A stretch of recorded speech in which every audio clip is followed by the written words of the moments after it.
Anique, this is your studio, and this is where you usually work? Yes, it's my studio and I usually work here, but also any place that I am is my studio. So if I am someplace else, I always take work with me. But this is my studio because it has in it all of my work, my supplies, the history.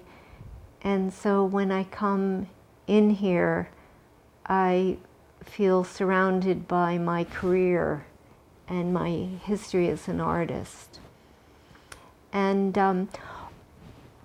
one of the dream come true possibilities of having this place is I can have pieces that are partway done and several pieces from several different kinds of work that I might be working on at the same time. So how long have you been here in this studio? Around since 2004. I first got, I bought this and it was my house and I love it.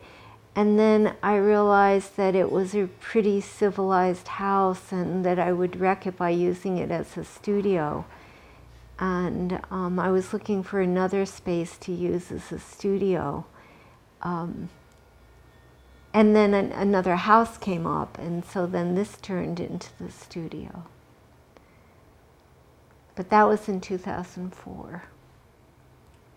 And how did you first get started with art? I was, I think I was drawing, I was singing and I was writing stories from the time I could move. And I remember crawling to the piano and pulling myself up on the leg and trying to play it like this when I was a baby. And I remember drawing, but my brothers would always wreck the material, so we never had all the colors and stuff.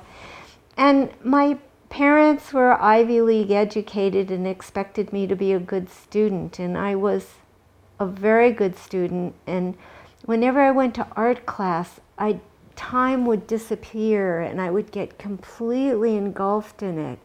And so I thought, well, I better not do that, because then I'll get in trouble and school won't go well. But I did take art class.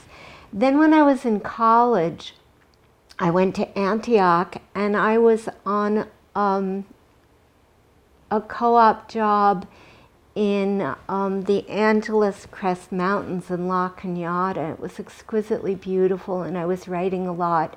And all we had to do was take care of the kids, but I used to do storytelling about the constellations, and I thought they had no one to do art there at all, and they had a supply closet.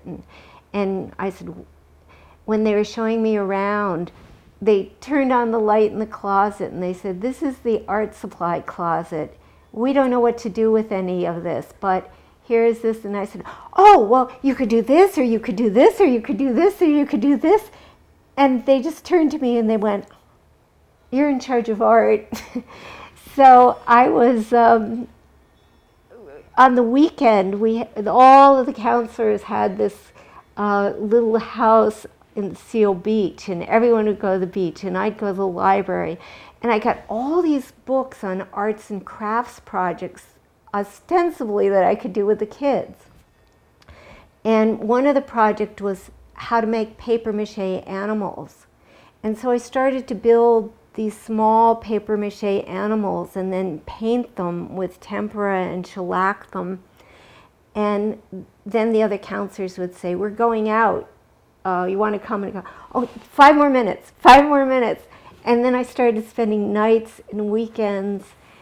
And I got so addicted to doing these that I dropped out of college. And a year later, I decided that I had to go to art school because I couldn't do anything else. And I'm actually using paper mache in my mature artwork today. So, when I went to my, I didn't think they would take me in art school. I'd been an excellent student and I got into good colleges, but I decided to go to Silvermine because it was nearby and I would try out and see how it would go. So what I did was I took this very big trash can that I had made out of paper mache that was all painted, and then I put all my paper mache animals into the trash thing. And you're supposed to go with your portfolio, and I don't know where I got the gumption to do this, but Dean Gray sat there and he was very grown up and he said, "Can I see your work?" And I put this trash can on his desk and I took all these really strange animals out, and I thought he was going to kick me out of the office. And I said, "You see, I really do need some schooling." And he looked at them and he said, "You've got a sense of design, and you really love texture and design, and you love shapes, and there's a lot here, and I think we can work with you." And I have to say I was shocked. But when I went, we had very, very, very intense drawing classes. Sometimes they would last 6 hours. And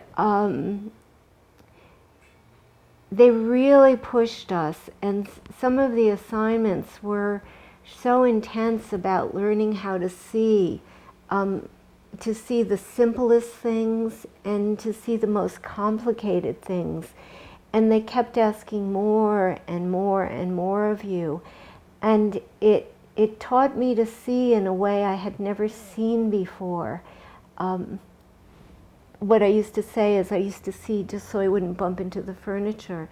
And after I went to Silvermine and learned how to draw, I started to see every shadow on the wall and every nuance of every leaf. And it was amazing. It opened up my eyes in a way I never knew was possible. And I learned, I hadn't drawn well, but I learned how to draw classically. A lot more can be learned than people think.